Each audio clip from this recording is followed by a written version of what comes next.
In California, we are a no-fault state.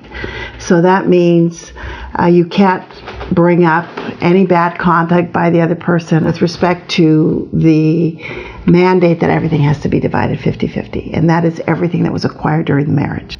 There's separate property, which in California is any property acquired prior to the marriage or given to you by bequest, inheritance, or gifted to you. But if we're talking about community property, that has to be divided equally. Now, for example, the client who I spoke with today who wanted to have it be, she said, I want this to be amicable. We've been separated for 3 years. We're running a construction business together. We're very successful. We have numerous properties. I don't want anything to get in the way of our amicable relationship, and husband's insisted I don't get a divorce because we're going to divide 50-50. So I said, okay, I understand that. What is your idea of a 50-50 division of the business, for example? What, you must have an objective. Well, I don't know. I said, well, would you like to continue to operate the business with your husband, which is a clear 50-50 thing? Do you want to continue to run that? I don't think I do. I said, okay, well then do you expect your husband to want to buy that business from you? She says, well, I'm not sure. He might want to quit it too. I said, okay, well, you can see, even though you say you want 50-50 and everybody agrees that 50-50 is the objective, that's the law, and people think that because you're willing to do what the law requires you to do, 50-50, there should be no dispute. There should be no litigation. But I told her, let's just talk about the business. You don't want it. He runs the construction project. She's the accounting person in the business. I said, assume he wants to buy the business from you because he can replace you pretty easily, an accountant. Not that you're not great at what you do, but you can hire an accountant. He is the one that does the actual project management and hires all the construction people, so that's what the business is. So if there would be a fight, they were going to award it to him anyway. So the question is, are you going to agree, for example, that he can quit if he wants to? Because California says you can't quit working till you're 65 if you have a spousal support obligation. And so you've been married all these years, so you might, and you've just told me you don't want to work in that business anymore.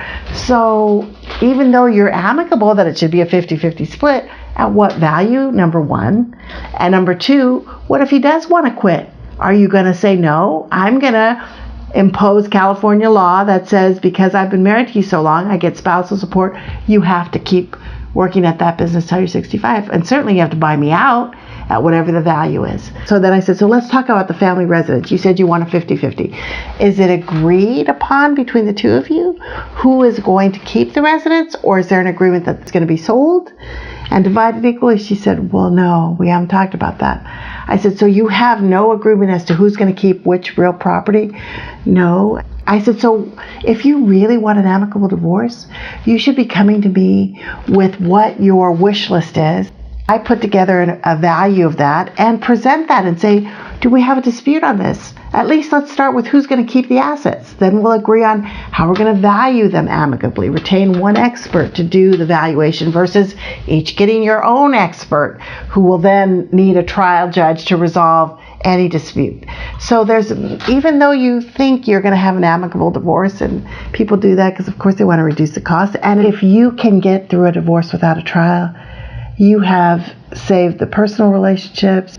Nobody is happy after a trial, because when they see our bills, and you spend, sometimes I bill 12, 15 hours a day when I'm in trial. We just finished a 10-day trial 2 weeks ago. We must have billed 12, 15 hours each day. And every weekend, you're working around the clock. And we had a judge that had never done a family law case before. And there was a business and real property. So even when you think you want an amicable divorce at the 50-50, it's not as easy as 50-50. What does 50-50 mean? California law says 50-50 is a mandate, but it says 50-50 can mean one of three things.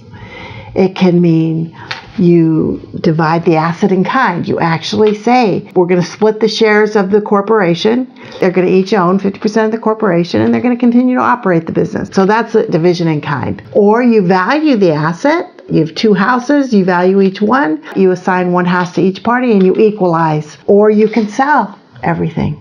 So an equal division can be many things. And for example, if you have a pension, the person who worked for that pension even though the California law says you work for the community, it's half hers or his, that person wants a pension.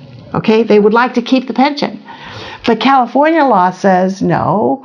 I mean, those pensions are hard to value. So California law says, no, we're going to give the judge maximum discretion. We're not going to say just because he earned it, he gets to pay her what the value is. No. Even if there's no dispute on the value, the law says the judge has maximum discretion. 50-50 doesn't have to be husband gets it just because he was the participant employee. Okay.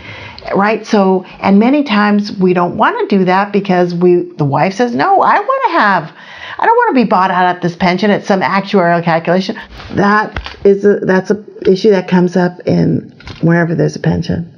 And it's a complication of the equal division mandate. And it's critical to people because they earn that pension and they want to keep that pension.